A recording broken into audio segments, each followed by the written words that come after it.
Tears of the Kingdom is a massive game with lots of hidden secrets to discover, and as such there is a lot that the game doesn't really tell you about. So that's what this video is going to be about. I hope you guys learned something new, and if you do, please subscribe to the channel. With that being said, let's get right into it. So the first tip that I have for you guys is something that I just found out about and is going to allow you to reach much farther places and is going to make exploration so much better for you.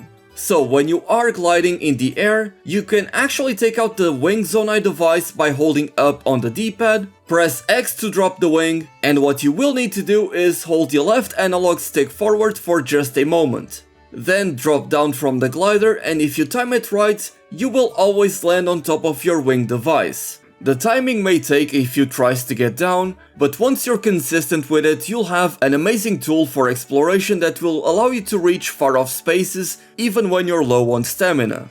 Now this one is regarding the new fusion mechanic in Tears of the Kingdom. By now I'm sure you guys are using it a lot just like I am, but it does have a couple of interesting mechanics that you may not already be aware of. Firstly is that whenever you fuse a weapon, you will actually restore some base durability of the weapon that you have added something on top. You have also most likely already noticed that whenever you fuse two different weapons together, it will take on the moveset of the base weapon.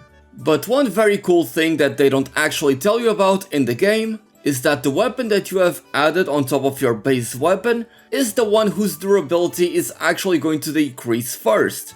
So what you should do if you want to preserve a really strong weapon is to use your strongest weapon as a base weapon, so that when the fused material is destroyed eventually, you are then able to add another fused material on top of your strong weapon, repairing some of its durability, therefore letting you use that strong weapon a lot more often.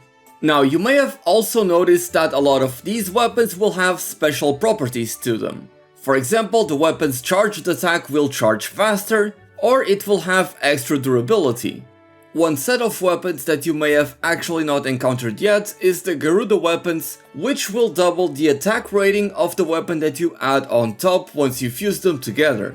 So of course, if you do end up finding a Garuda weapon early on, that is going to make you a whole lot stronger. But I do want you guys to pay attention to the little description of each different weapon, as some of the weapons that you will find, especially early on in the game, will mention that they are in a decayed state, and you will even be able to see rust on those weapons. You are actually able to find an improved version of these weapons, however there is one very specific way to unlock that feature. Dotted throughout the map are going to be those underground chasm areas that you can explore at your own pace. I recommend that you dive into one of those underground chasms as soon as you can, as you will be able to find statues that are holding those quality weapons in there. You can identify these types of weapons by looking at the diamond-shaped icon on their name.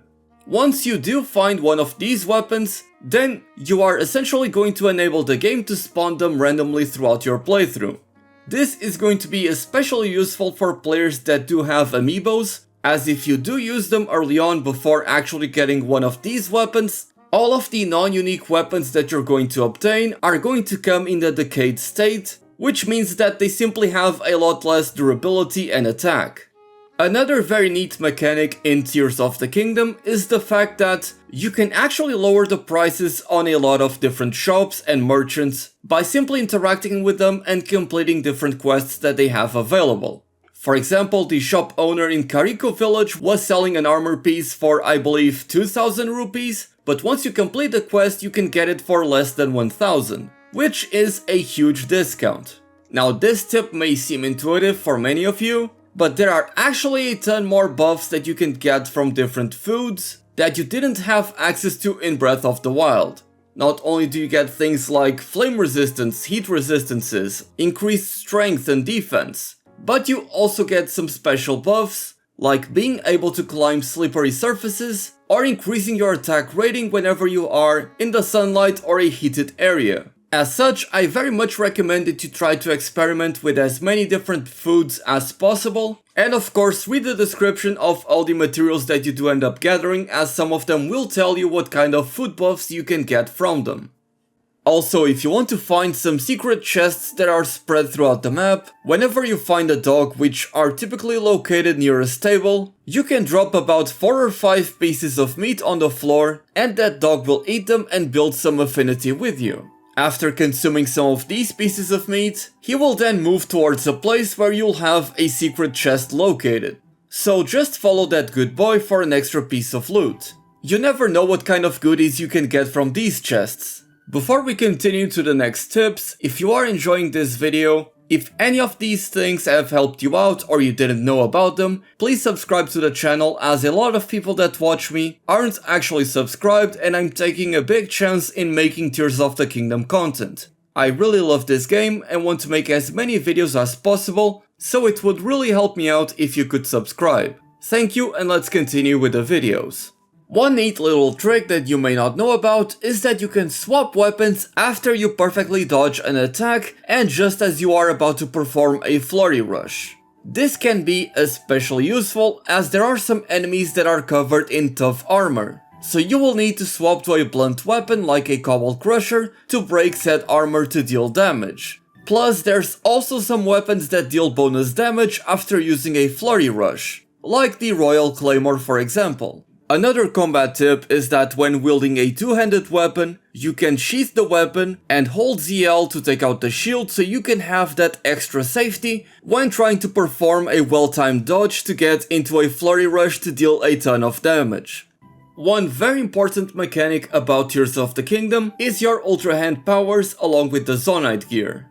In the tutorial section in the Sky Islands, they do kind of teach you about the Zonai depository and how you can get crystallized charge, but I don't think a lot of people have quite understood just how this works. So if you go to any Zonai depository in the entire game, you are able to use dropped materials from any of the Zonai, like for example a Zonai horn, and you insert that into the Zonai depository and you are going to get one orb out of it.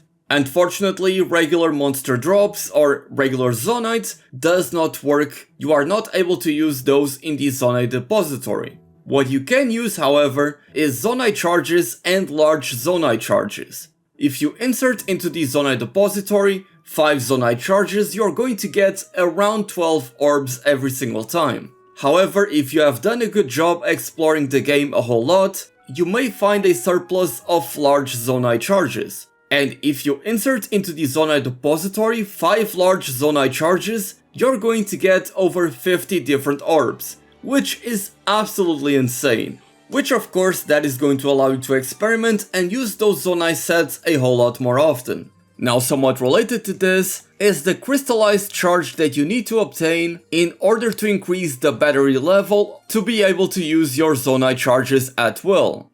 At the start of the game, you only have access to a single battery life, but you are able to very easily increase it by just giving Zonai to these helpers that are spread throughout the map, which then will be able to refine your Zonite and give you the crystallized charge, which then you can turn into one of these NPCs that you can actually find in the lookout, and I believe you need around 300 crystallized charge in order to get a full battery charge extra.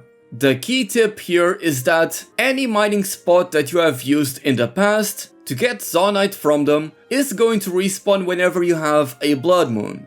So what you should do, in my opinion, is mark on the map some of the more easily accessible Zonite farming spots so that whenever the blood moon comes, you're able to revisit it and get a bunch out of it. As having that extra battery life is not only going to expand upon your exploration levels, but it's also going to make the game a whole lot more fun. These are essentially the tips that I have for you that the game doesn't really teach you about. I may have some more in the future for you guys, and if there's anything that I missed, let me know in the comment section below. I hope you're having a fun time with Tears of the Kingdom, subscribe for more content, my name is Dark Hero, and as always, happy hunting!